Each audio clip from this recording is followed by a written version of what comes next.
He looked at me, but he didn't attack me. Well, I prayed to him everything I knew, right?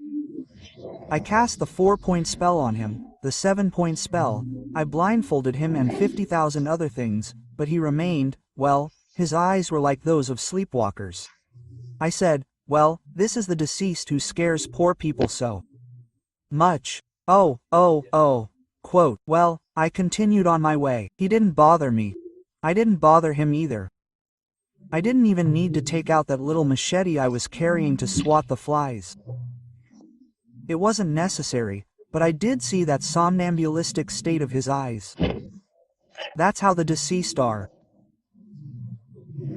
After death they walk like sleepwalkers, because as in life they never thought of working on themselves, they never awakened their consciousness, they were always 100% mechanical creatures, and after death they continue to be sleepwalkers. They are unconscious sleepwalkers.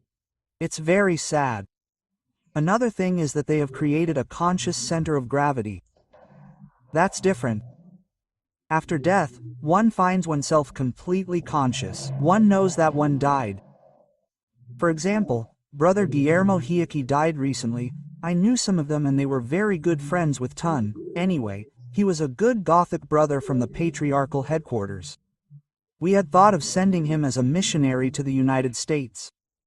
Later that afternoon after he died, while I was meditating, he arrived accompanied by other people. I greeted him, he greeted me. I said, "What, Hugo, Jiki, do you realize that you are already dead?" He said, "Ah, well, I already know that, Master, I already know that I am dead." Very well. I am going to give you the teachings that I gave you back in the physical world. I am going to give them to you now in the astral world. I am going to take you to different regions of the universe.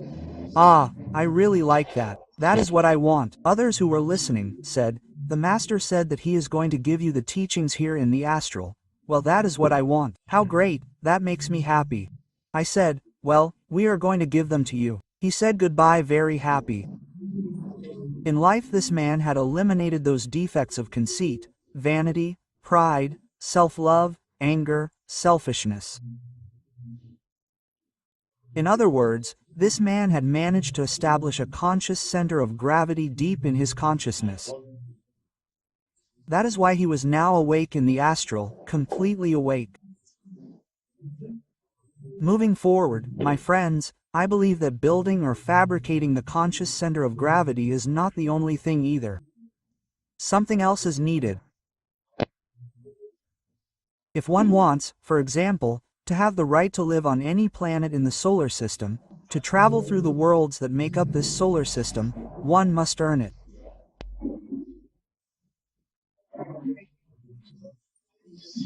To that end, one would need to create the superior existential bodies of the being, that is, create the planetary bodies within oneself. How? One needs to fabricate an astral body. When one fabricates an astral body, one knows that one has it because one can use it or one can use one's hands and feet. But to fabricate an astral body, one necessarily needs to descend to the 9th sphere. What is the 9th sphere? Well, I believe that most of those who are here have already studied Lais, right? If there are some new ones that I do not know, well, in that case they will have to learn what is going to be taught. The 9th sphere is sex. The 9th sphere corresponds to sex in the genius at the center of the earth. In the center of the earth there is a holy 8 placed horizontally. It is made of pure gold. There are the brain, heart and sex of the planetary genius. All the forces that flow on this planet Earth are organized according to the saint. In the human being we have brain, heart and sex. Brain, the fight is terrible. Brain against sex, sex against brain. That is obvious. If sex dominates the brain, then the 5-pointed star, which is the human being, falls into superior intelligence. But it is necessary to transmute the sacred sperm of energy to create the superior existential bodies of the being. Through the transmutation of the sacred sperm, which in alchemy is called azote or raw mineral, the mercury of dry philosophy is manufactured. Mercury is the metallic soul of the sacred sperm. Mercury is also sexual energy. In order to be able to manufacture the mercury, it is essential not to ejaculate the semen, that is, the entity of the semen. Unquestionably, restrained desire will transmute the sacred sperm into energy. That energy is the mercury of the sabos. Mercury or mercurial water is invisible to the physical eye, but perceptible to the sense of psychological self-observation. Undoubtedly, that sense is also given the name of clairvoyance. Obviously, mercurial water is black at first, but if the sacrament of the Church of Rome is refined, that is, the sacrament of the Church of Love, such mercurial water or sexual energy, so that you understand me, becomes white.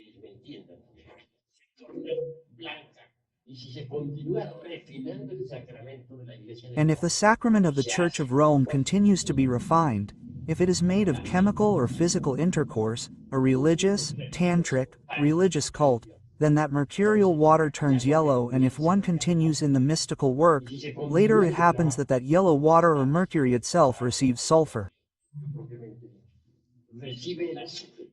Sulfur is fire. Fire awakens and is locked up. Sulfur is released from its prisons in which it is locked up.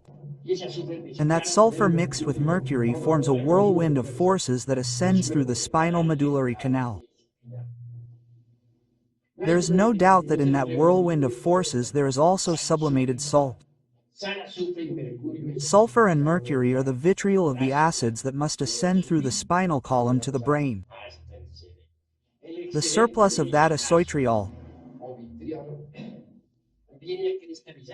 comes to crystallize through the law of octaves in a higher octave with the marvelous and extraordinary form of the astral body. When someone possesses an astral body, he can travel with that body throughout all the planets of the system alone. He has the right to travel outside the planet Earth. Much later in time, the ASO in a second higher octave comes to crystallize with the figure of the mental body. The mental body can learn or capture all the wisdom of nature. And finally, in a third octave it comes to take form in the causal body. When a man possesses the physical body, the astral body, the mental body and the causal body, he receives his spiritual and psychic principles and becomes a man. He is a man. He has created the solar system within himself.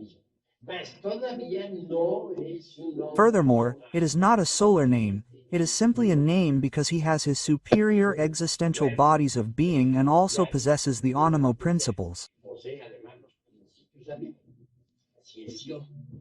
If that man wishes to progress a little further, if he wants to become a solar man, he necessarily needs to create the psychological sun within himself. Just as in order to create the solar system, he needed to create the psychological planets of the solar system within himself, represented in the existential and superior bodies of being. Likewise, if he wants to become a solar man, he will need to create the psychological sun within himself. To do so, he will need to integrate himself with the psychic. A very ancient book or codex says that men created the gods, the men of wood, and that after having created them, they merged them with divinity. But then it adds, not all men manage to merge with divinity. So men who want to become solar men have to merge with divinity, and only those who manage to fix the gold in the superior existential bodies of the being could become solar men.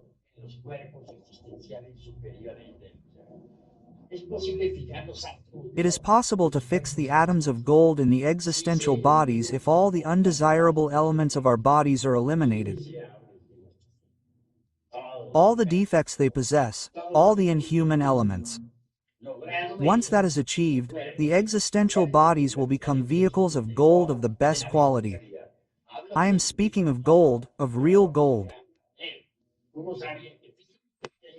How do you know that you are superior in being converted into bodies of gold?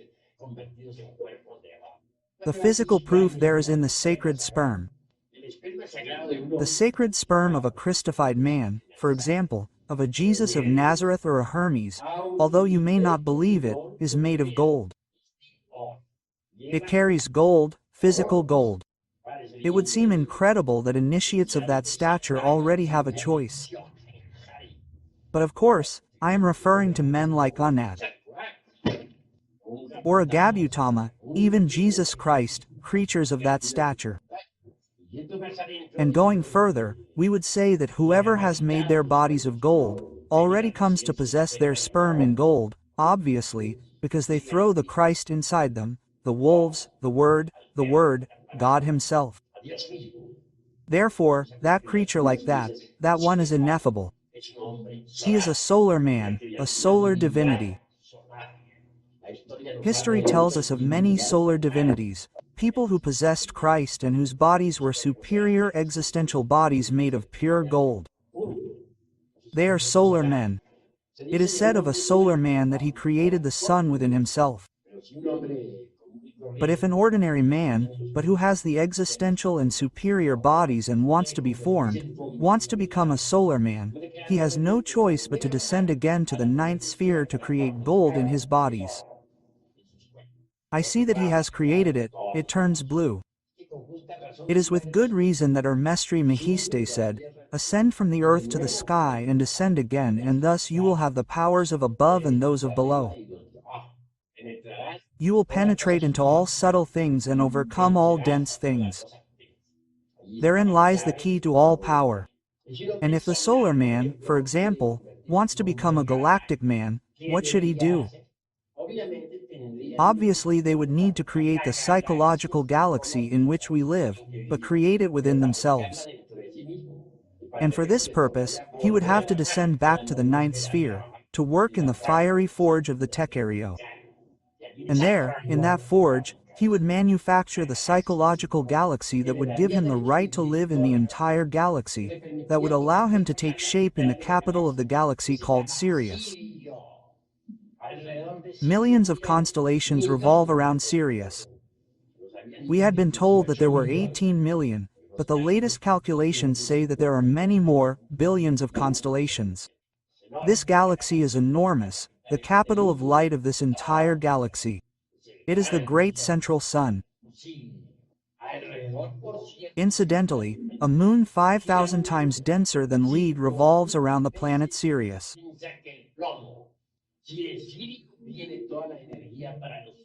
If all the energy for the superhells of all the worlds, from the suns of the galaxy, comes from Sirius, there is no doubt that the energy for all the underhells of the galaxy comes from that moon that revolves around Chile, 5,000 times denser than the densest plane. Taking shape in Sirius is for gods. In Sirius, no one gives a body except to gods, and this means that all the inhabitants of Sirius are gods. Their bodies are relatively small. They are not even 1 meter tall, at most 1 meter. They are thin. They have all their faculties turned on, open, united with their God. They have not made the mistake that we make here on earth of creating cities.